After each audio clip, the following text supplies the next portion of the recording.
Yay. Okay, so some of you might be familiar with Mr. Willegal, and might have seen a couple of his videos and some photos, and he's got a pretty cool presentation. He's also doing City Point, so for those of you that are doing City Point, I'm sure you'll have lots of questions, if any, and I'm going to turn it over to Mike, and however you want to play it, Mike, if you want to do a little intro. I think everybody knows you. Yeah, kind of my slide set has an intro kind of built into it. So why don't I just go there? Does that work? Yep. All right. 1 second.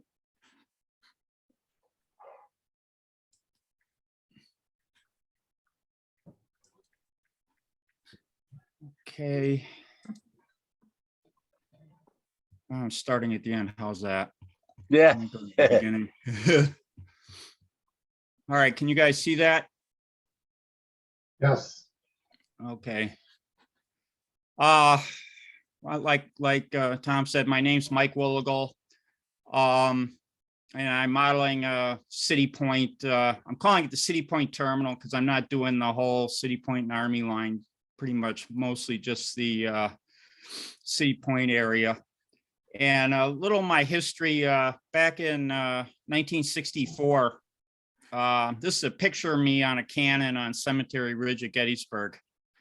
And about a moment after my mom took this picture, I fell off the cannon. So I think it knocked a bit of Civil War fanaticism into me for life. So, and then that was in the 60s. In the 70s, I did a lot of wargaming, and I had a big interest in the Civil War. So I self-published some rules called the Iron Brigade. So I had a lot of fun with that. But I grew out of that and got into computers, and I've spent about 35 years as a software engineer and a software engineering manager. And I retired about a year ago. And so I've got a little more time for the railroad. So I did have one before about, I don't know, 10, 15 years ago. I had kind of a freelance New England steam to diesel transition railroad. And I learned a lot of things I didn't like. And one of the things was it was kind of a toy train. It wasn't a realistic, depiction of anything real. And that really bothered me. So eventually I tore it down. That was about 15 years ago. But I did learn a lot about what I liked in a model railroad and what I didn't like, and especially what I didn't like. So I decided I wanted to model something that looked real.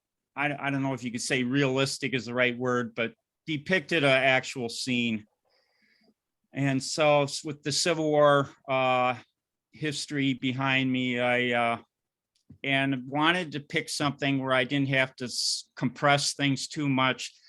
And I looked at that, the map of City Point, and I realized, well, maybe eventually I could do that whole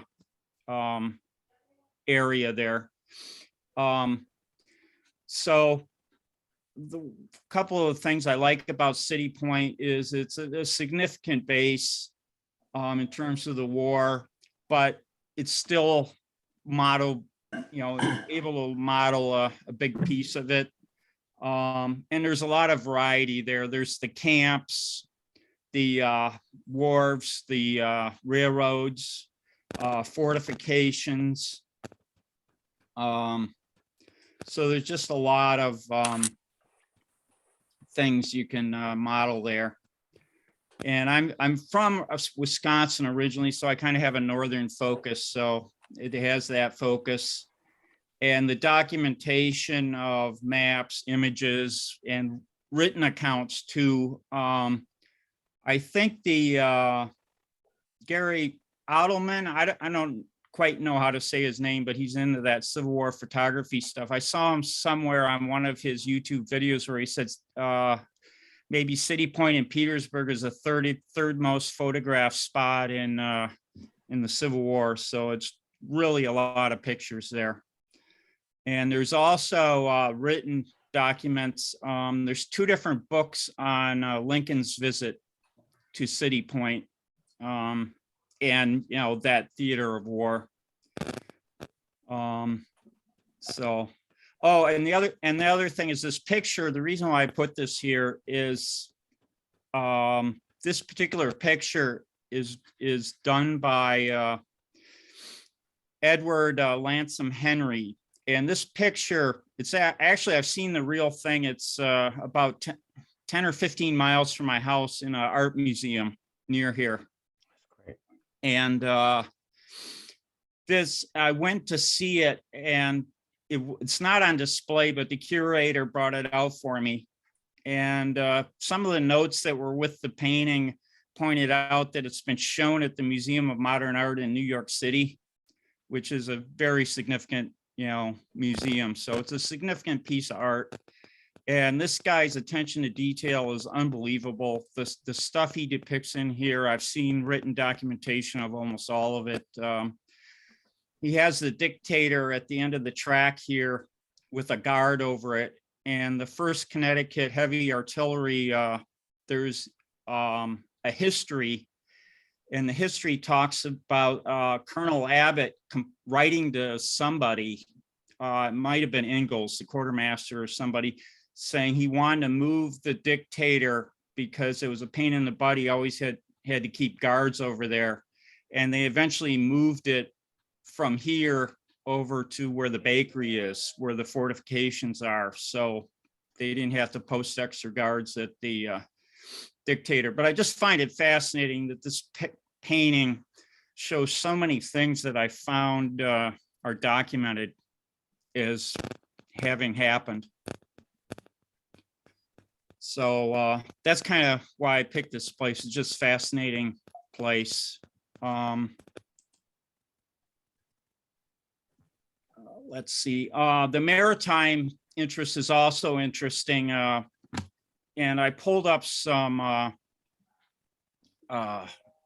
navigational charts, a modern one and this old one that was done during Civil War. And you look at how narrow the channel is, and you go outside this narrow channel and the river's like 1 foot deep everywhere. And that's why you don't see many boats in the background on this picture up here. So it's just fascinating, all the different stuff you can get into. But you can also see why the channel goes right next to the land at City Point. And clearly that's why they had, the railroad coming to there. So the ships didn't have to, they didn't have to put out big, long piers or whatever. So the other thing is I picked a time because I was kind of like, compared to my previous railroad, I wanted to have a time and a place. And also this place evolved dramatically over the years. The picture on the upper left is probably in the summer of 1864 sometime, maybe when the Army of the Potomac first got down there, or maybe even before that, because Butler was over there, Bermuda 100, just across the river. But it's very early on. And then by the 1865, the whole thing's been built up. These 2 views are the same thing. And then I mentioned there are 2 different histories of Lincoln's visit here. I picked like late March because Lincoln was there. Sherman came up from the South and Porter, and they had a famous meeting there. There's documents in these books of brass bands playing, and they had Zouaves in the guarding Grant's headquarters. So there's a lot of things. And also the Battle of Fort Stedman happened while Lincoln was there, and they Confederate prisoners were moved through the facilities there. So you have a fascinating diorama with a lot of different things that really happened. So I just think it's a fascinating time and place. And then there's this famous map of June 1865. And what I decided to do is my previous railroad was basically, it's fixed in place. I couldn't move it around. And I decided to make this thing a modular railroad. So what I did is I took this map and broke it up into sections that will fit on a 4x8 sheet of plywood. So each of these sections surrounded by the green is 4x8 or less. Most of them are 4 by a little over 6. And then I could just connect them together and move them around. And right now I don't have enough space to do this whole thing. To do this in 1/87th scale without compressing anything, this thing would be about 36 feet long, which is, doable if you've got the right space. I don't have the right space right now. And then I ended up deciding on the munitions wharf that I was going to compress that bridge going out to it a little bit, just because it's kind of in the way and it's long, and it's, the effect would be the same, regardless of how long it was, pretty much.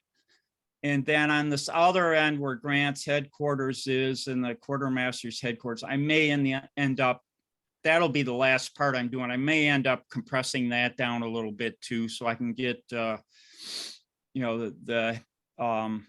Epps mansion in there and some more stuff. But, the main thing is just be to 1/87th scale. Oh, and then the other thing I was very careful on when I decided to cut this up, that I didn't have switches in them halfway across two pieces. And then the other idea was you'd be operating it from the bluff side.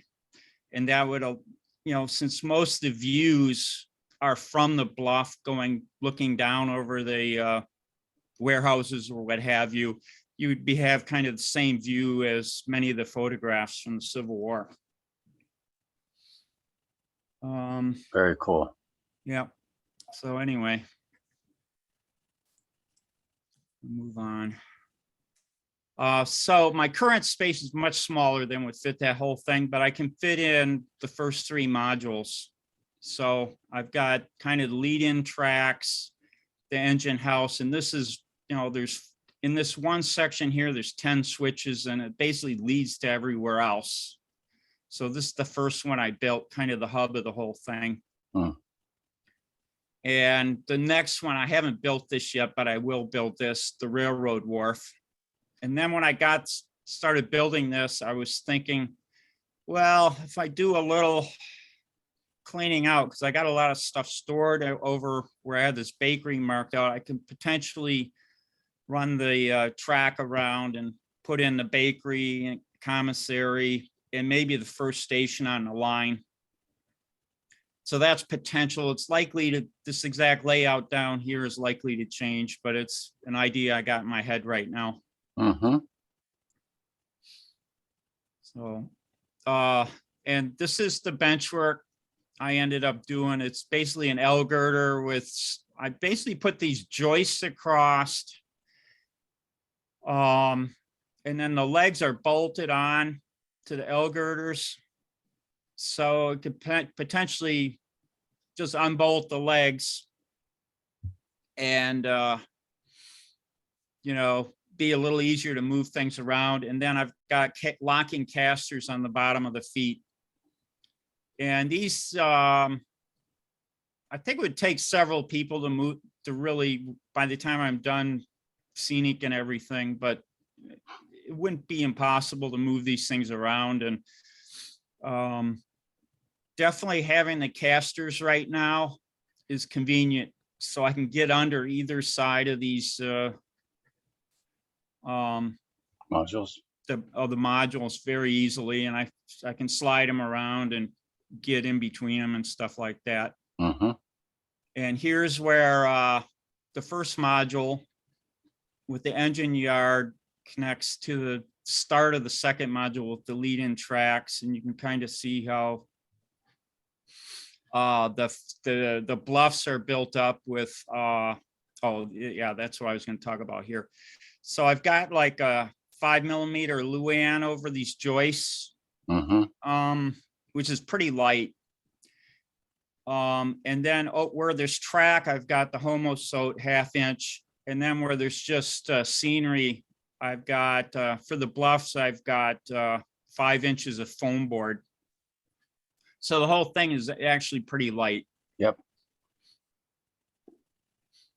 And then looking underneath where two modules join, I initially got these spring clips, and I was just gonna be a temporary thing, and I was gonna put a bolt through with a wing nut and fasten them, but these spring clips work so well that I'm just gonna leave it. There is a locating dowel right here, and that's right under where the tracks go. And that's worked really good. I've run the tracks right up to the edge on each side. So I know a lot of modules you see at these shows, they have like a joiner track of, 6 inches long or whatever. But because I know this is only going to join to this other module, I just ran the tracks right up to the edge and put a locating dowel in here, and it seems to work pretty good. And then I used, I went to Walmart and got some trailer connectors, and I run the DCC signal through here and the power for the tortoise switch machines. The cab bus, I run just through telephone cables, and there's that. So it all disconnects really easy, comes apart, and it's on the wheels. So I'm pretty happy with how that turned out. And there's a track. So basically this is hand laid code 70 track, and I used Fast Tracks number 6 switches, and I converted them. They had on their website, they have instructions on how to make a stub switch. So that's what I've done. And it's a bit, it's taken me a while to get this track running pretty reliably, but I've been able to do it. The stub switches are a challenge, getting them lined up right, but it's working pretty good at the moment. Good. And I'm sure you guys know I had to power my frogs with these 440s, the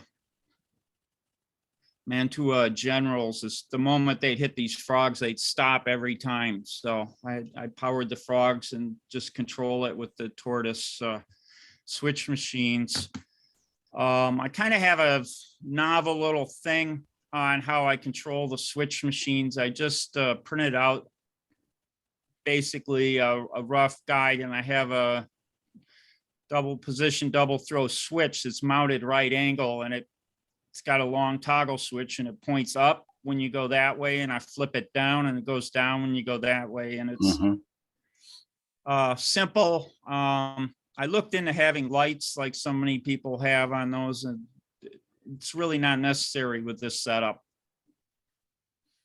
So, and I'm going to have one of these probably on each of the modules. So this is like the lead-in module where, and you can basically read it. It's pretty obvious. So, and this is how the layout looks this week. So I've got the first 2 modules sort of basically done. I'm still, got to construct buildings and stuff. I've got the engine house under construction. About a week ago, I took a shot at making a water tank, and it turned out pretty good. I can go into that at some point. And the other thing, you'll notice some more modern locomotives here. I find these different locomotives have different characteristics over this track and switches. Like the GP40 isn't, you know, it goes through everything, no problem. Pretty much. It's got 8-wheel pickups. So, you know, when I first put in a new section, I'll run that thing over it. And then the 440 is next. It doesn't have as good a pickup, so I really got to get the track clean. I've never, maybe someday I'll convert it to having more pickups, but right now it's just got two wheels in front, 2 wheels in the back, and it goes pretty good. It doesn't stall too often. And then this 280, it really struggles through these switches.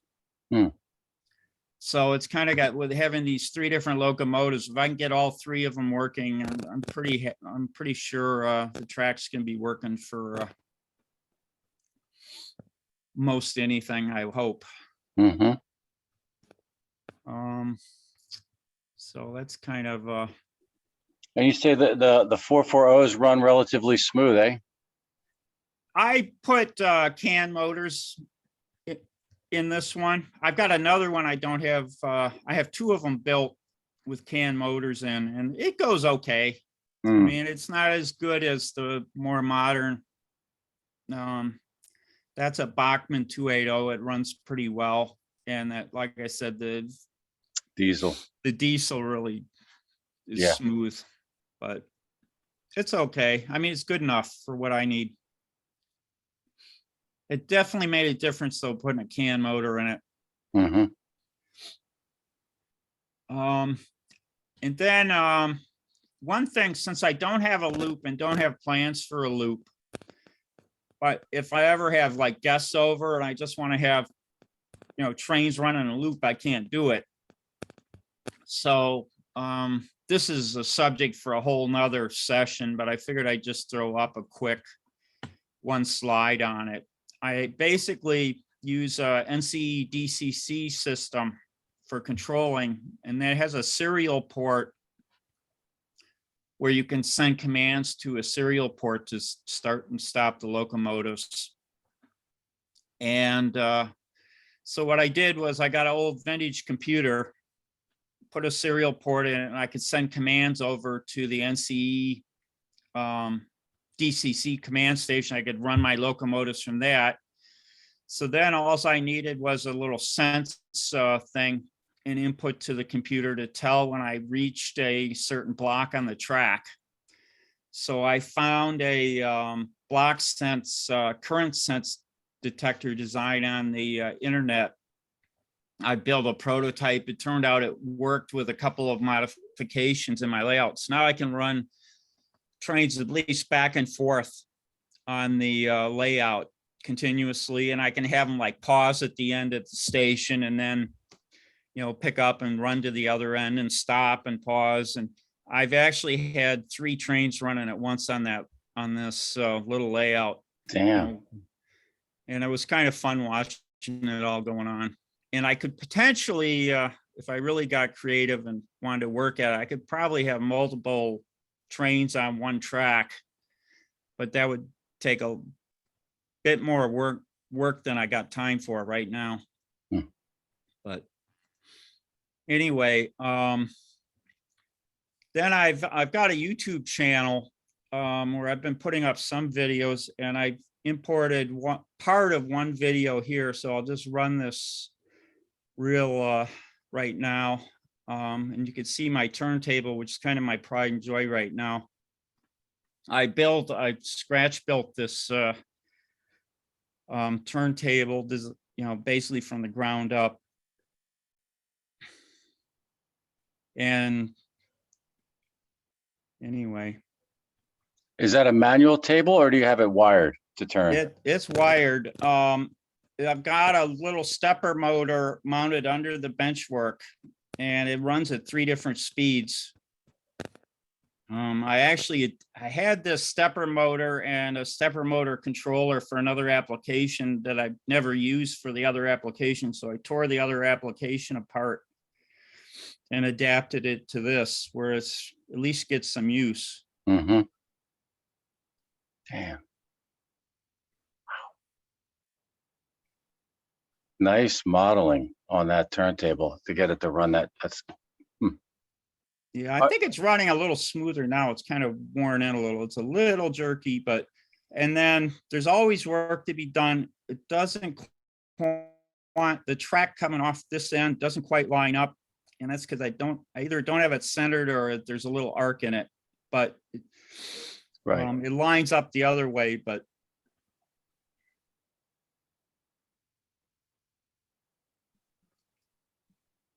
Yeah, and there we go. Cool. So that was a cool project. I had fun with that. Yep. What's the structure on the left there, Mike? Well, that's a gator board mock-up of the engine house at City Point. Oh, right. And if you look at this painting, the next picture, you can see I'm starting work on putting the final thing in there. Mm-hmm. So I've got a website, which I don't do a whole lot of updates to, but I did put in the automation. I put a page up there recently that talks about how I did the automation in detail, or I could do another session on that if you guys are interested in that. I have a blog where I do put some stuff, but lately I'm putting most of the stuff on YouTube. And so that's kind of overview of what I've done. I'm opening it up for any questions or comments or criticisms. I'd take anything. Right. That I was going to talk about this, the dirt I got here. This was, I have a horseshoe pit, and you're supposed to use clay in horseshoe pits, not sand. So I ordered a yard of clay it's really hard to find the right clay, and I ended up with the wrong clay for a horseshoe pit, but I had a yard of it and I used it anyway. And this clay was intended for baseball infields. And what I did was I took a couple shovelfuls, put it in a can, and roasted it over a grill outside for a few hours just to kill anything that might be living in it. Mm. And then I sifted it down, and I just love the look of this of this earth. That was one of the things I really didn't like about the first layout I did. The ballast just didn't look right to me, but I think this looks about as good as I could do anyway. That's good. That's great. You were able to repurpose that clay. So yeah, I got more of it. I get it. Hey, Vince. Tell us a little more on how you made your water tank. I thought that was interesting. This water tank was kind of I figured out scale wise, it's 12 feet by 8 feet, 8 feet high and 12 feet in diameter. And in HO scale, that's about like 1 2/3 inches. And which is just wider than a 2x4. So I started by gluing I could have taken a 4x4, but I didn't have any scrap 4x4s in the garage that were. So I took I started by gluing two 2x4s together. And then to get it, so the grain was running up and down vertically, I use a table saw to slice it like 1.2 inches. And then I had the right height, but I need to make a circle on it. So I had a hole saw. I can't remember the diameter of the hole saw. I think it was a 2-inch hole saw. So I did a test cut with the hole saw, and it came out to like 1.6 inches, almost exactly what I needed in diameter. So then I just drilled down with the grain from each side with the hole saw, and that's how I got the circumference. And then to get the on the inside, I just took the next smaller size hole saw and ran it in the top. Then the way hole saws work, you'll have a drill bit going through the middle. So then I took a bolt and ran it through the middle and chucked it in my drill press, and then sanded it so it kind of tilted in a little bit like the real one does. And then I used a file to cut the grooves for the boards. So, yeah, and this is actually the third one I made. The first two didn't come out that good, but I think now I could make one. I made this one probably in an hour or something, something like that. Right. Wow. But, and then the wire loops around it. I found some ribbon cable that had a solid core wire that looked about the right diameter. So I just stripped the insulation off of it, wrapped it around, soldered it. I still have to get it a little more straighter than it is there, but there's always more little things to do. Was there a metal spout you're putting on that, or is that going to be a canvas hose? Well, there's actually, you can kind of see it. There's a canvas spout. Yeah. On the real one, they had canvas. Oh, I You see. can Okay. just- Yeah, I took, I think shrink wrap tubing of the right size and kind of melted it and had it draped down. Mhm. So there's some more work to do on that, but it's a start. Right. I want to put some water. I got to fill it up with water, you know. I'll put some plaster in the top or something to level it out the top on the inside. Right. And make it look like water. Water modeling is something I've never done, so that'll be an experiment. Mm-hmm. So Your spacing of ties, I guess that was intentional to give it that alternate kind of look. it's more, I had limited patience. They probably are a little closer on the real thing, is my thought. But I just had, I put in on this first module where the engine house is, I used 1,000 ties. And I think another 500 on the second. So I put in 1,500 ties already. And that's just the first two modules. Right. And if I put it closer, I think I'd be going stir crazy. Okay. Now, I typically only been spiking like every fifth, unless it's close to some connection or a switch or the edge of the table or something. Got it. Nice. So any questions, any comments from anybody?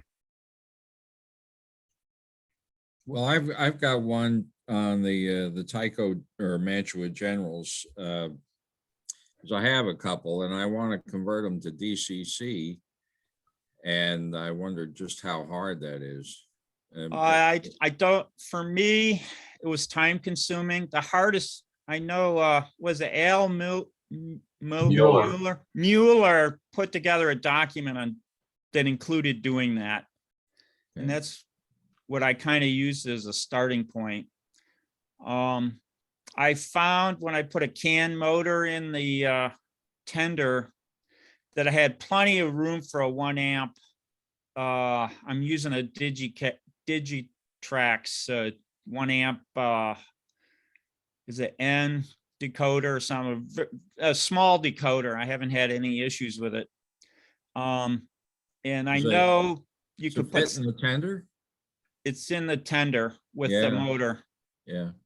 And there's with the can motor. I bought a batch of 5 can motors. I don't even know who made them. There's no documentation on them, and I think it was an eBay purchase, but they fit pretty well. And I would not. I've decided not to put sound. Oh, here's another thing. I've decided not to put sound in my locomotives. That Bachmann 280 has sound in it. which is cool, but trying to squeeze sound in there.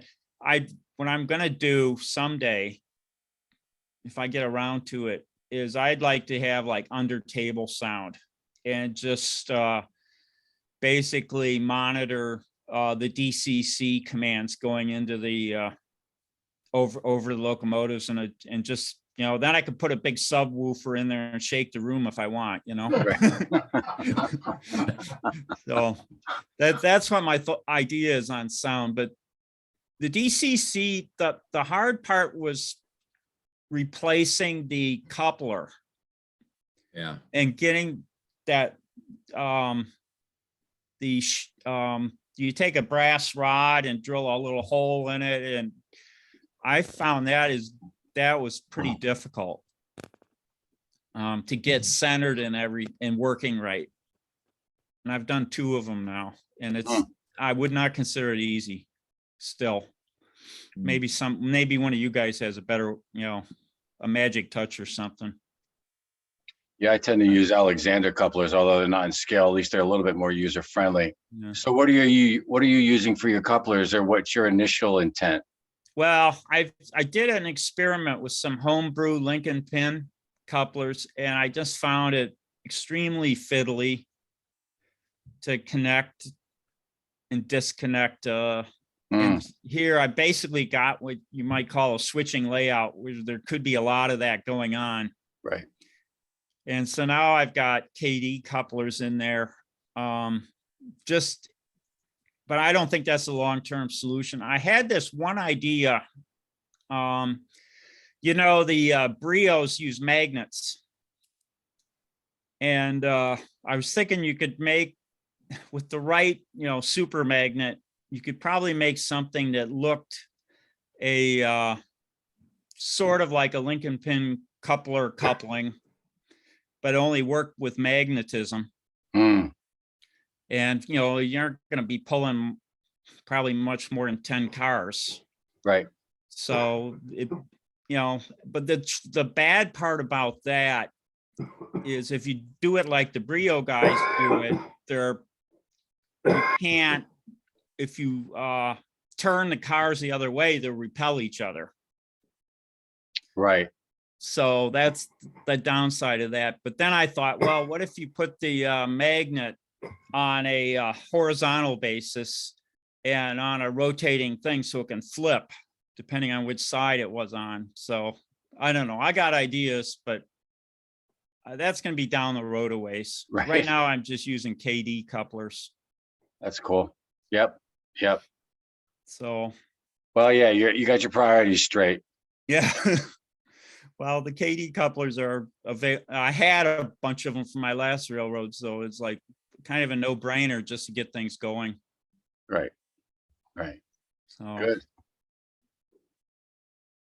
Our Civil War Roundtable did a trip to City Point, and it's a beautiful area to visit today if you ever have the opportunity.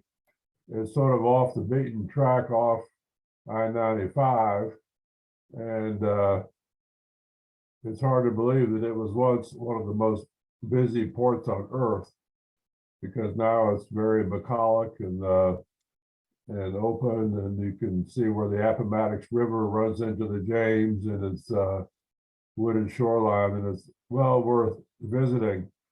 My virtual background and my screenshot is City Point when it was at its most active, and you can see what a marvelous place it was with the old locomotives, and I imagine to see them colorized would be very impressive.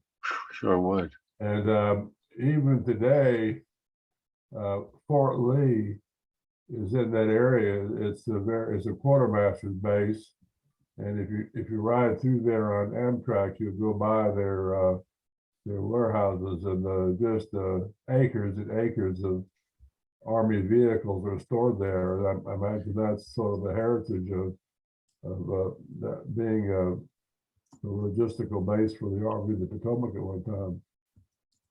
yeah, I've been there twice. The second time I spent a little more time. the thing that, there's a couple things when you see some place in real life, it's kind of a different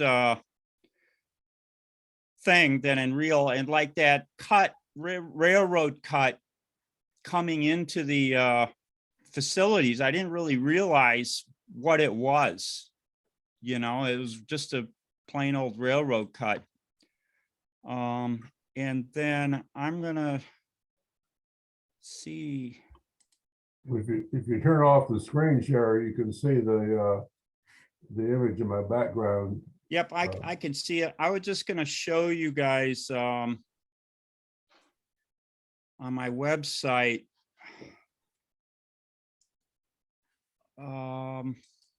Here, I'll just share my desktop. I did a colorization of the turntable picture. Nice. I did that a few years ago. Wow. That's just a part of the picture. I cropped it. I don't know where I've got the original, but well, actually, maybe I could pull it up.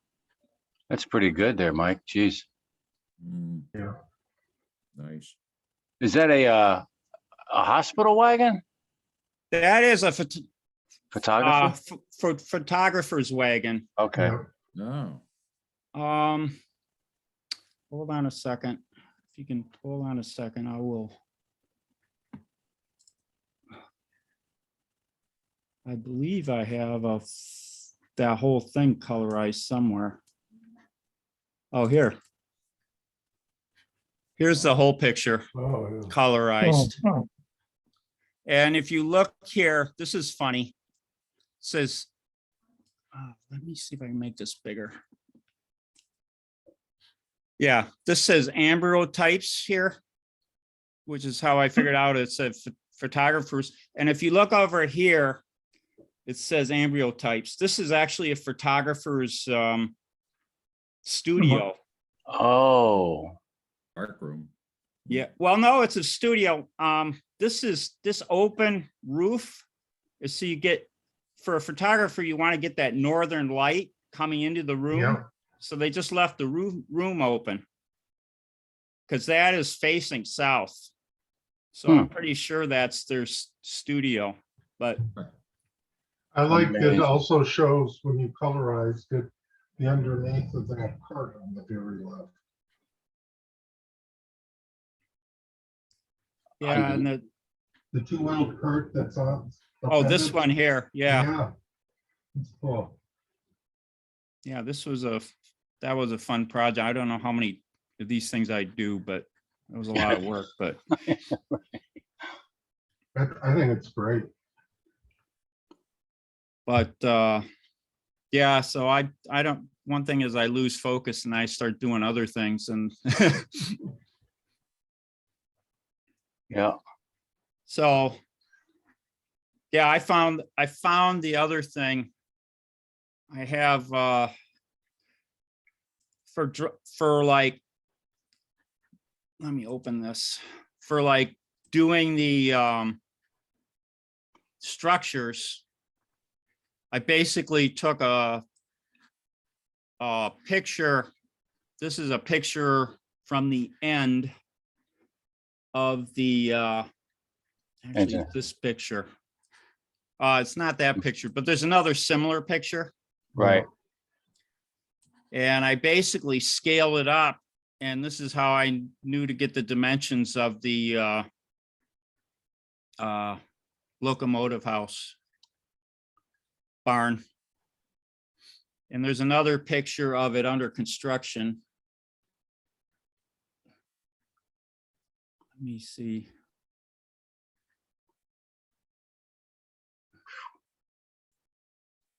Yeah, there's so many pictures of City Point Yeah. that you, oh, so here I tried to scale it by, I know the track's 4 feet 8.5 inches, right? And then I use math to measure these different dimensions. So I know I got the dimensions of the engine house about right.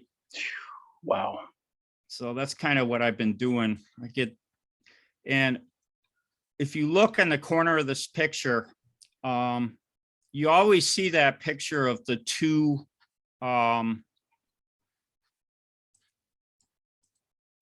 water tanks in front of this building Mm-hmm. next to it. Well, you look here, it's not, one of the water tanks is gone and they put in a sand house Oh, for this picture. If you look right in the right side of it, you can Yeah. just barely see it. interesting.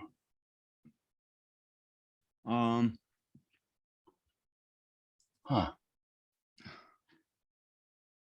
And there's more of the, the cut. And, when I was at City Point, the thing I was amazed is they got 3 tracks running through this cut. And right now, today, there's still 1 running through there. How they fit 3 in that little space, I don't know.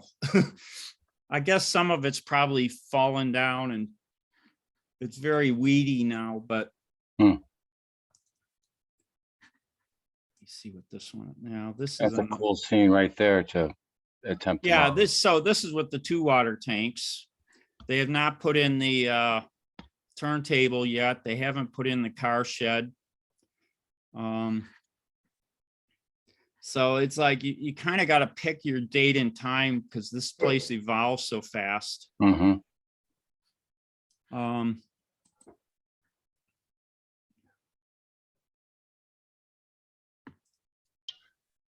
And then, yeah, this is fairly early because they got these Sibley tents up here. Right. By the end.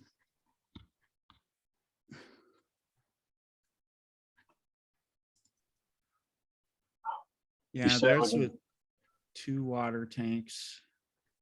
So, yeah, here's where you can see the canvas. Oh, hose. Yeah. Hose, the hose. How about And that? and this isn't a blow up of the classic picture. And then you can see down here in the left corner, they've got a stationary portable, not a stationary, a portable steam engine that they use to fill up the tanks with. So they ran a hose up here and filled up the water tanks with the portable steam engine from the river. That's underneath the tank? Yeah, you can see No, the look pipe at right on there. the left side, right here. Oh, I see. There's a Yeah, por- yeah. There's a bit of a portable steam engine there. You can just Wow. see it. Yeah. And And they you can ran see a, the pipe coming up. Yeah, and they bottom ran the of tank. pipe up there. But I believe they took out one of these water tanks and put in a sand house. Maybe this is the one. Yeah, here's the picture I was looking for. You can see right there. They've got a sand house there. And if you look at the map, Merrick's map that was done in 1865, there's only 1 water tank there. Hmm.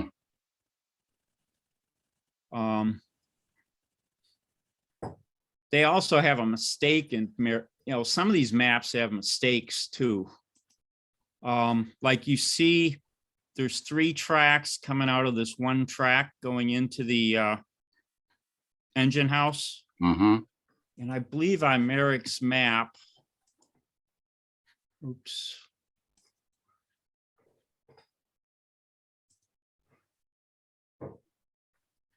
Well, you got a lot of files on this. Oh, God. City Point Yard at Engine House. And I've got.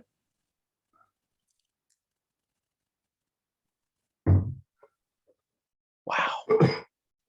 Well, a lot of these are like my design has evolved. Hmm. Let's open this one, see what it looks like. This is a little earlier than what I've got now, but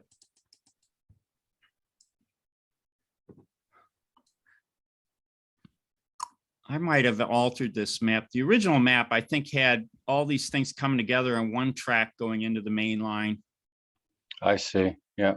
But I might have gone in and edited it and corrected it to what I wanted to model anyway. Hmm. But you could see here the get rid of this stuff. You can see the hose supplying the tank is Yeah. on the map. Hmm. And so the other cool part of this model here, you got a line of defense here. And so you can have some, kind of a mix of different things. And it's historically, that's what it was. It's not, made up or anything, which is one of my main goals.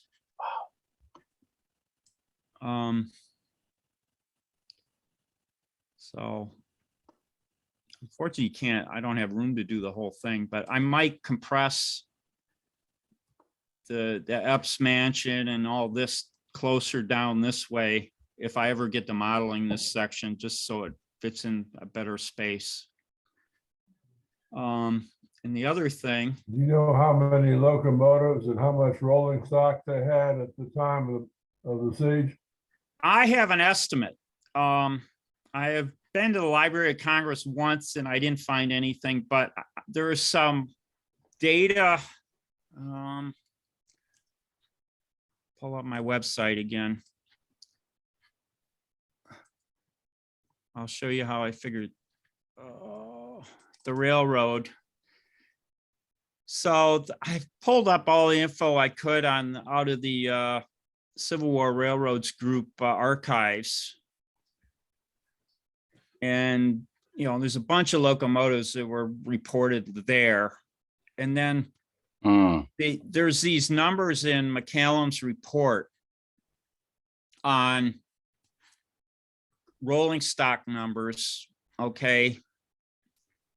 And so how many rolling stocks, and then he's got another thing is how much value there was in each of these kind of cars in Virginia. And he also has it for City Point. So I took, there's, this was the end of year. I don't know when this was, 64 or 65, but there's $430,000 in value.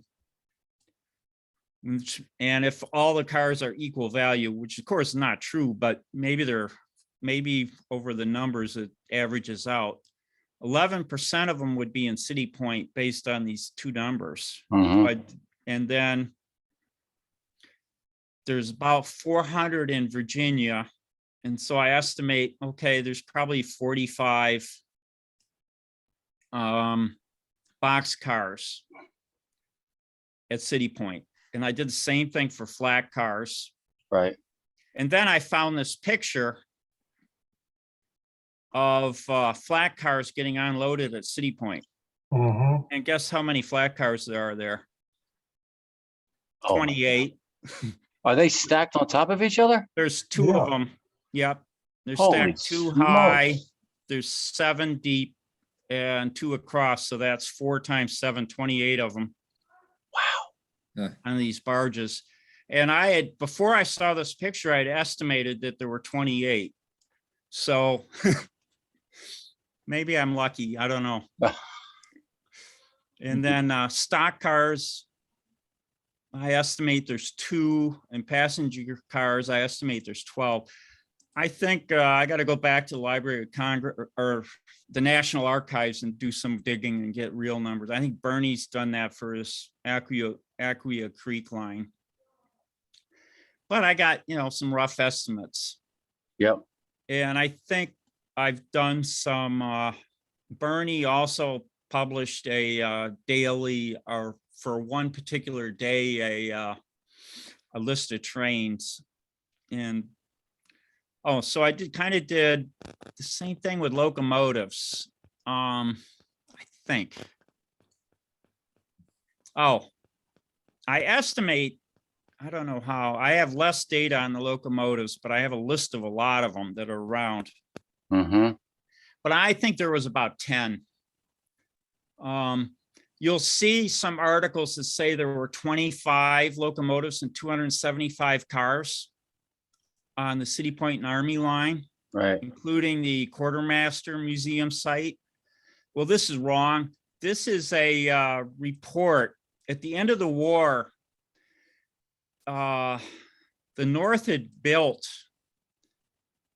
25 wide gauge locomotives and 275 cars. Wide gauge cars. And I think they were thinking the war would continue and they'd need them to supply their armies as this war continued in the South on Southern railroads. And rather than re-gauge all the railroads, they just built 25 locomotives and 275 cars. And they never used them. At the end of the war, they moved them down to that landing across from Richmond. And they auctioned them off. And somebody somehow thought those were at City Point, but they weren't. They were never, that number is wrong for City Point. There's no way you could fit 275 cars on the line at City Point. Mm. So, oh yeah, Manchester. So McCallum's report had this 25 locomotives and 275 cars of 5-foot gauge were moved to Manchester, Virginia at the close of the war. Right. So I assume those were to supply the Union armies as they occupied the South, but you know, this is just typical of the wastage of war. Right. How long did the port at City Point remain active after the end of the war? Was it dismantled pretty quickly? I think they left the buildings up for the most part. But I think they were, you know, they were pretty much thrown together. And so there's one of the reports lists says, what is it? It talks about some building that was left over, and there's one building left that was built by the Army out of all those that they constructed. And it was like several hundred buildings, I think. They probably would have reverted to the traditional port facilities pretty quickly. Yeah, I think they did what they just sold everything. Grant's headquarters structure is still there. Yeah, I got to get in it. It's closed, but the first time I went to City Point, I started talking to the ranger and he was having a slow day. And he says, "Oh, let me show you Grant's cabin." So he took me over there, opened it up and gave me a tour. Excellent. Kind of cool. Yes. So, oh, here's the thing. I had the same thing on total value of locomotives in Virginia was 879,000. Value of City Point and Army line was 125,000 or 15%. And then there's 55 locomotives listed. So I kind of came out to like 9 or 10 locomotives at City Point. Mm-hmm. Or 8, 9, 10, something like that. And then this is kind of near so the other thing, I had this discussion, I noticed this track is super elevated here. It's actually canted, so if you can, which is amazed me. But that's the, I don't know if that's a sanitary or that's a daily supply, mail boat. Mike, if I could interject something. Sure. I went back and looked at my blog, and there's a post where I have at the Aquia Creek, they had 191 freight cars, 84 box cars, 106 flat cars, and 1 passenger car. Wow. I suspect that City Point had more because City Point was much busier than the Aquia Creek line. Well, here's the thing. But I don't have the data on that. Yeah, I think we need to go back to the National Archives and dig through. That sounds like an awful lot of. This was in 63. So in April of 63, the USMRR in Virginia had 654 freight cars total. That's on all of Virginia. Yeah, I know. I've got some of that data. That's why I did this math here. Where was it? Yeah, it's on my blog if you want to see it. Yeah, okay. But the rolling stock numbers varied, you know, like you said, 465. But then there's this other report for the value on the Virginia roads and the City Point roads. Yeah, I heard what you said. And, you know, you can do some math and realize, well, there's not that many cars at City Point. And where would you park them? Because there's only 3 tracks here, Right. basically. Where would you put 400 cars? I mean, I don't, and you never see that many in the images. You see a handful of cars. So I think they were pretty efficient about moving goods. The other thing I did is see if this works. Maybe it won't. Oh, this is. How many cars would have been dispersed along the railroad? Well, not along the many. Federal lines in terms of, you know, taking all the bread down and the munitions and so forth. Were they using cars to store in at that time? No, they actually, I've read that they basically had troops on hand to immediately unload stuff. That was Henry Haupt's policy, I know. Yeah, and the somewhere it's under these maps. I did an animation a long time ago of Day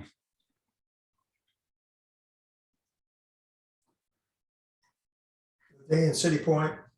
of the maybe it's here. Oh, timetable.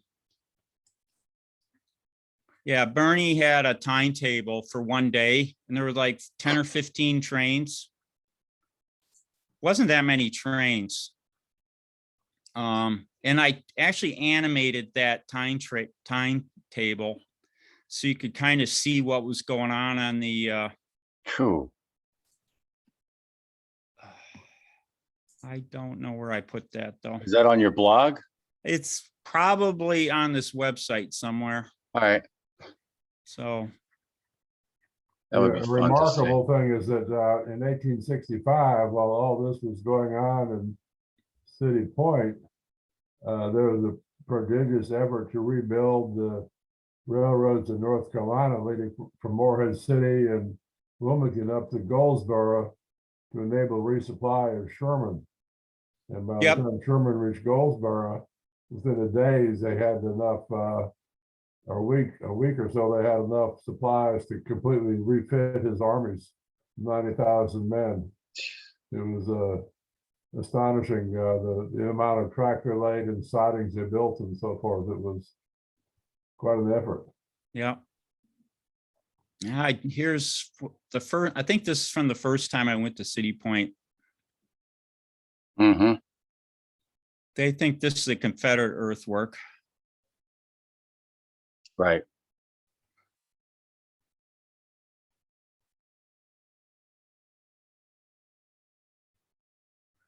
I find it interesting how the river, except for this modern structure out there, kind of looks the same. Yeah, I guess you could kind of visualize what it might have been Yeah. at that time. DuPont went in, they had a facility down there. There would have been a lot more shipping out there back in the day. Oh, yeah.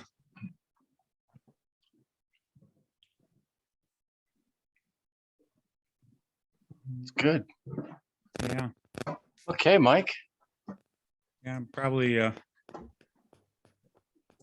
anyway, if you guys want me to do another drill down and more detail on anything or the automation thing, I could probably spend a hour and a half going over what I did. Yeah. Yeah, I was gonna say you got a couple of future presentations. Yeah. Some of these, it's amazing. You can find like in the, some of the reports when they actually put up certain structures, and you can see in this picture, this structure here is under construction. So you Right. know about when that picture was taken. Right. So there's a lot of that. You can see the roof's not done yet. Yep. And this one is kind of a mystery to me. There's snow on the ground. And I have, there's a book out, Civil War Weather in Virginia. And it doesn't really, this picture doesn't really correlate to any snowstorm that, or the series of pictures. It's a whole series. And then when I first saw it, this is something that kind of confused me. Here you got snow on the ground. It looks like leaves on the trees. Some of the trees anyway. Well, then I realized, oh, this is probably an oak tree, and oak trees are notorious for hanging on to their leaves through the winter. Oh, So Right. just because you see leaves on a tree doesn't mean it's spring, summer, or fall. Yep. Especially when you see all the leafless trees in the back. Yeah, so that one had me really confused. Marcescent, it's called marcescence. Yeah, Marcescence? Yep, a marcescent oak is a tree, or a marcescent tree is a tree that doesn't drop its leaves until the new leaves come out. oh, Wow. Okay. It's like, I forget if it's white oak or, I think it's white oak that does it. Huh. no, I we have a few got, on my road. I got a lot of white oaks outside my window here, and they're all bare. Okay, so then it's the other one. Yeah, I don't Mhm. remember exactly. Because of It's going snow. By the way, in 1863 in Virginia, there were 14 significant snowfalls, Really? including one on Easter when Lincoln was there. Wow. Okay. So I went and looked in the people have like digitized the Richmond papers. And I've looked for snowfalls in Richmond. I can't find out, can't determine when this picture's taken. Mm-hmm. These pictures is a group, but exactly. Chris Gerlach might know that. Mike, when you went to the archives, did you find any conductor's reports for City Point? No, that's what I was looking for. I think I looked in the wrong places. So I've just recently went back their catalogs online. I found some other things that I think would be more fruitful. So if I ever get back there, I'm Did gonna, you go to the Library of Congress or the? no, I went to the National Archives.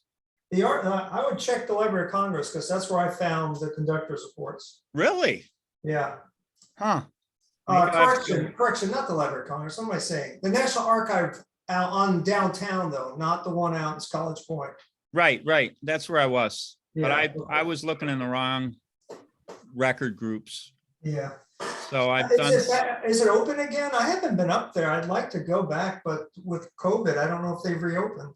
I don't know. I went there just before COVID, like shut everything down. So I really haven't had a chance to go back. I maybe by appointment, who knows? So, Well, the conductor reports that I have for Line tell me every car that ran on a particular day. And I did a blog post on it on how many cars. There were 60 outbound and 61 inbound. And some stayed overnight, but most come back the same day. They don't yeah, get- that's what, They don't that- get unloaded immediately, but they get unloaded a couple hours later.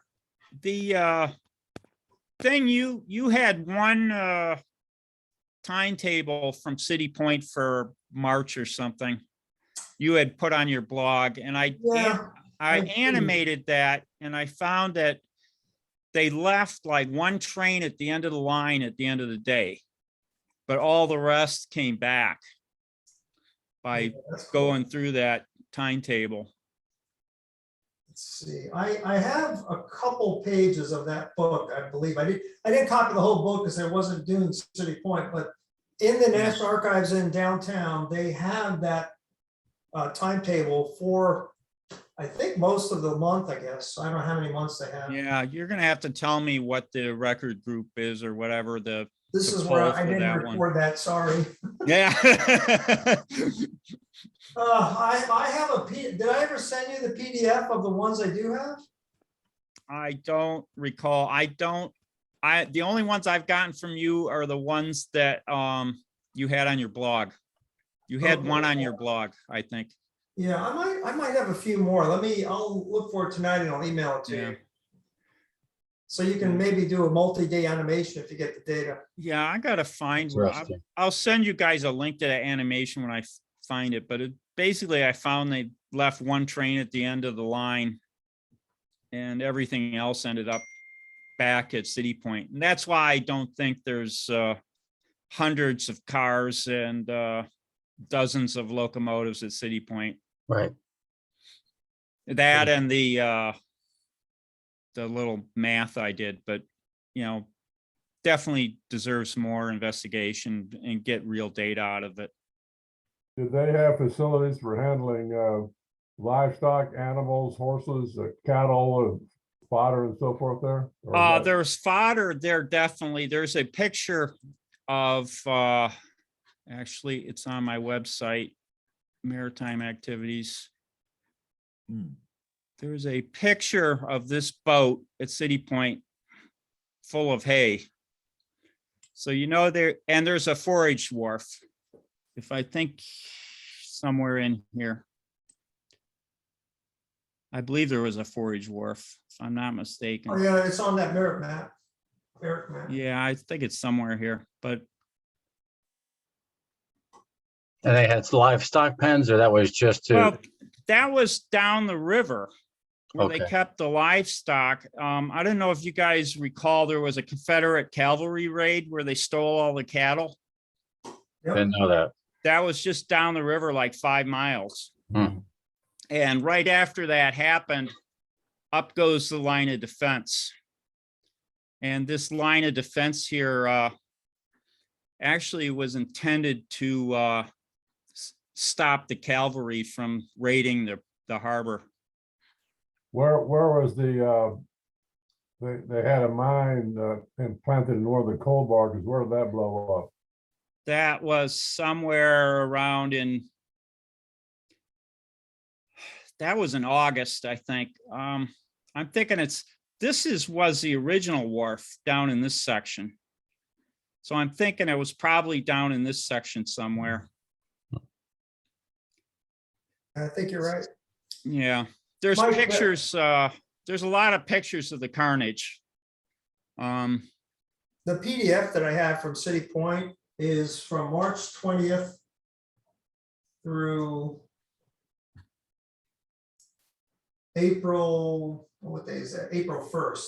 Oh, that'd be perfect for me, Yeah. based on what I'm modeling. You better send that to me, Bernie. I'll email it to you. The thing is, if you look at these pictures, you can tell I did not copy the whole book. Yeah, There's more to this book than well, let's see. I started on page 21. So there's 21 more pages. So they probably have the whole month of March at the archives. If I get to go down there one of these days, if they ever reopen, because I do want to go back, I'll see if I can find that whole book and just copy the whole book for you. yeah. I plan on getting back there again someday too. Yeah, You're a little closer than I am. yeah, but with COVID, everything's been so weird. Yeah. You know, I haven't been to any museums. Well, that's not true. By the way, have you been to the Pamplin Museum or the Pamplin Park? No, that's someplace I got to stop at. I want to I go went there. there a couple last September, and you know, we haven't been to City Point as a group in about 10 years.